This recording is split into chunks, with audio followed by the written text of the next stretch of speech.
Buenos días, hermanos. En este domingo vamos a meditar sobre el Evangelio de Juan en el capítulo 15, que dice así: Yo soy la vid verdadera y mi Padre es el viñador.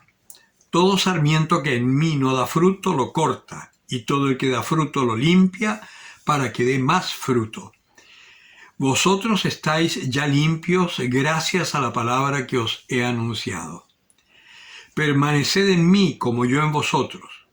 Lo mismo que el sarmiento no puede dar fruto por sí mismo si no permanece en la vid, así tampoco vosotros si no permanecéis en mí. Yo soy la vid, vosotros los sarmientos. El que permanece en mí y yo en él, ese da mucho fruto, porque separados de mí no podéis hacer nada.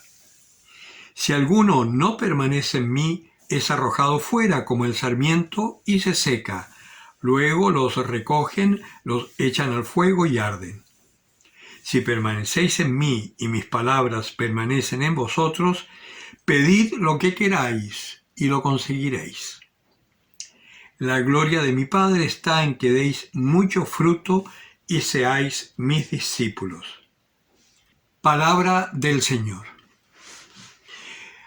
Acá con esta palabra puede haber una cierta confusión, sobre todo para los que conocen un poco el campo y conocen las vides.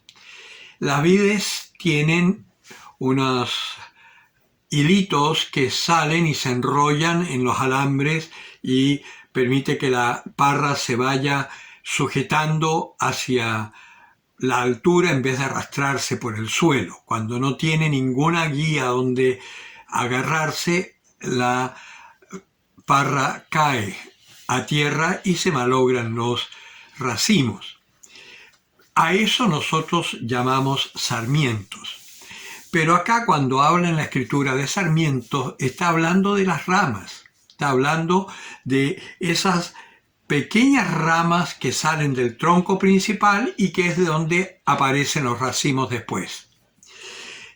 Por eso está hablando de dar mucho fruto, porque lo que nosotros llamamos sarmiento, que son esos como cabellitos de ángel que se enrollan en los alambres, eso no da fruto, eso sirve solamente para sostener la parra.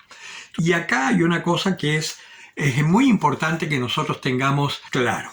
Hoy con estas ingenierías agrícolas se hacen muchos injertos y de un tronco que puede ser, por ejemplo, una vid silvestre, que por ser silvestre tiene mucha fuerza, se injerta un sarmiento de una vid que ha sido modificada genéticamente, en fin, para que dé racimos, por ejemplo, de granos más grandes y sin pepa. Cuando se injerta ese sarmiento en ese tronco, la savia del tronco empieza a pasar hacia el sarmiento. Y el sarmiento entonces cobra vida y una vida muy potente porque viene de este tronco silvestre que es muy fuerte porque ha crecido sin agua, en fin, entonces tiene como ganas de vivir y transmite eso al sarmiento que tiene unas uvas muy buenas pero que es débil precisamente por estos cambios genéticos.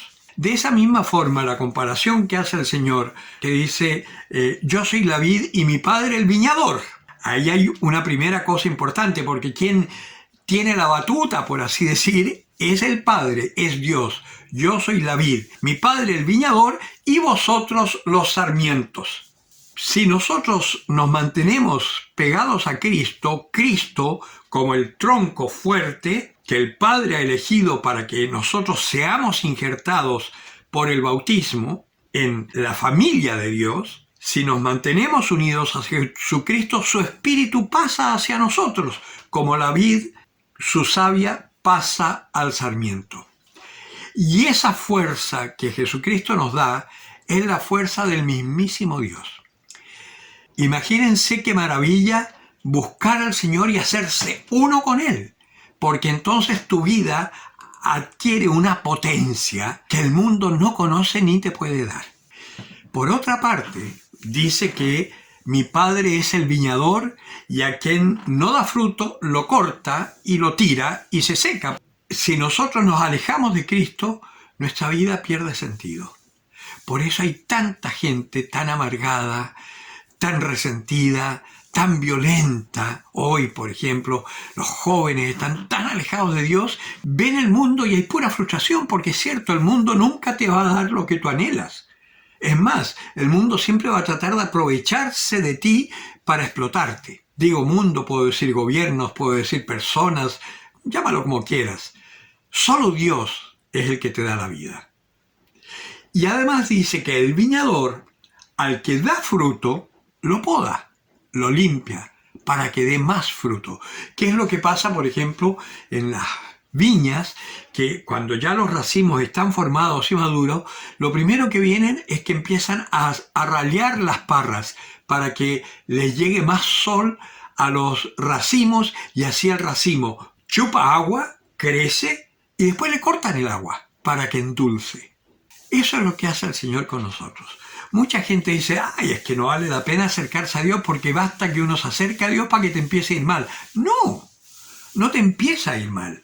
Lo que pasa es que el Señor empieza a podarnos, porque el Señor quiere que demos mucho fruto. Entonces, ¿y cómo nos poda?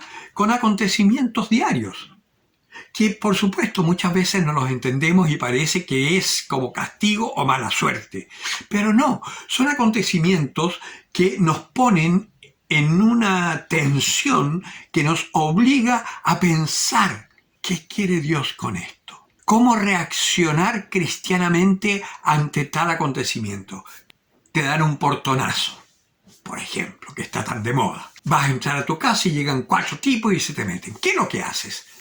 ¿Agarras piedras, los agarras a patadas o le dicen, a ver, tranquilo chiquillos, tranquilo, llévense el auto, pero no me hagan daño ni hagan daño a mi familia? Llévense el auto. Eso lo hace un cristiano. Ese acontecimiento, que para otros es angustia, desesperación y todo, Dios lo mandó para que tú vieras qué hay en tu corazón. Si eres un justiciero o si realmente crees que ese auto te lo dio Dios. Ah, no, es que yo el auto me lo gané con mi esfuerzo. ¿Sí? ¿Cuánta gente hace esfuerzo y su esfuerzo no da fruto? ¿Es tu esfuerzo realmente o es que Dios permitió que con tu esfuerzo pudieses tener ese auto? Dios es causa primera de todo. Por eso también lo he dicho y lo diré siempre, también la pandemia, también el coronavirus o lo que sea, también Dios lo está permitiendo para ver cómo enfrentamos esto. Si lo enfrentamos con angustia, con desesperación, con paranoia, o lo enfrentamos en la confianza de saber que si me llego a contagiar es porque Dios lo está permitiendo para que yo también quizás sea el único momento en la enfermedad, cuando esté boqueando y apenas pueda hablar, decir, pero Dios te ama, y decírselo a ese hijo que está revelado y que se va a quedar siempre preocupado como mi papá, como mi mamá, estando en ese estado, fue capaz de decir, bendito sea Dios y Dios te ama. Nosotros estamos elegidos por Dios para ser testigos de su amor y de su poder. Y lo vamos a hacer en cualquier circunstancia que nos toque, afortunada o desafortunada según nuestros criterios. Pero ahí estamos llamados para ser testigos. En las lecturas de hoy en la misa, la primera lectura, por ejemplo, de los Hechos, habla San Pablo. Dice, en aquellos días llegó Pablo a Jerusalén y los discípulos tenían miedo a acercarse con él. Claro, imagínense, Pablo sale con un edicto para perseguirlos y de golpe empieza a hablar de Jesucristo y se quiere acercar a los discípulos. Y es lógico que tengan miedo. Pero Bernabé intercede y le dice, no, él ha estado predicando en Damasco, él se ha convertido. Y Pablo entonces lo reciben los discípulos y él les cuenta cómo se había encontrado con el Señor. Y ahí hay un caso, por ejemplo. Fíjense, tiene una luz, una voz que le habla y esta luz lo deja ciego. Oye, qué manera de encontrarse con Dios, ¿no? Pero esa ceguera, ¿para qué era? Para que llegara otro discípulo del Señor, Ananías, que vivía ahí en Damasco. El Señor le habla y le dice, Ananías, ve a la casa de fulano, que ahí está Pablo, a quien yo ya he separado para que sea mi testigo ante los paganos. Él está ciego, devuélvele la vista en mi nombre. Y llega Ananías y le dice, hermano Pablo, el Señor me envía para que recobres la vista. Le pone las manos y Pablo vuelve a ver. Es decir, que eso que era tan terrible, tan desgraciado, era para que Pablo supiera que aquel que le habló en el camino era el Señor que tiene poder para dar la vista a un ciego. Y después veremos que San Pablo incluso resucita a un muerto. lo hablaremos en otro momento. Todos los acontecimientos que vivimos son para nuestro bien. Lo importante es descubrir el sentido. ¿Y cómo hacerlo? Lo mejor es estar en oración, darnos 15 minutos diarios para sentarnos en un lugar tranquilo. Si tu casa está muy conmocionada, métete al baño 15 minutos y ahí te pones a rezar y le dices: Jesús, hijo de David, ten compasión de mí, como hacía el ciego de Jericó. Ilumíname, ¿qué tengo que hacer? Jesús, hijo de David, ten compasión de mí, ilumíname, ¿qué tengo que hacer? Así, 15 minutos, y verás que si no te responde de inmediato, puede que te esté haciendo la misma que al ciego de Jericó. Jesús, hijo de David, ten piedad de mí. Y Jesús seguía de largo. Y todos le decían: cállate, si el maestro ya pasó. Y él gritaba con más fuerza, porque el Señor puede que se haga el loco para ver hasta qué punto tú quieres que Él intervenga en tu vida. Pero yo te garantizo que tú lo haces un día, 2 días, lo que sea necesario, un día entero si es necesario, y el Señor te responderá. Y sabrás exactamente qué es lo que tienes que hacer para anunciar el amor del Señor a alguien que lo está necesitando y que eres tú a quien ha elegido Dios para que lleves esa buena noticia. El que tenga oídos para oír, que oiga.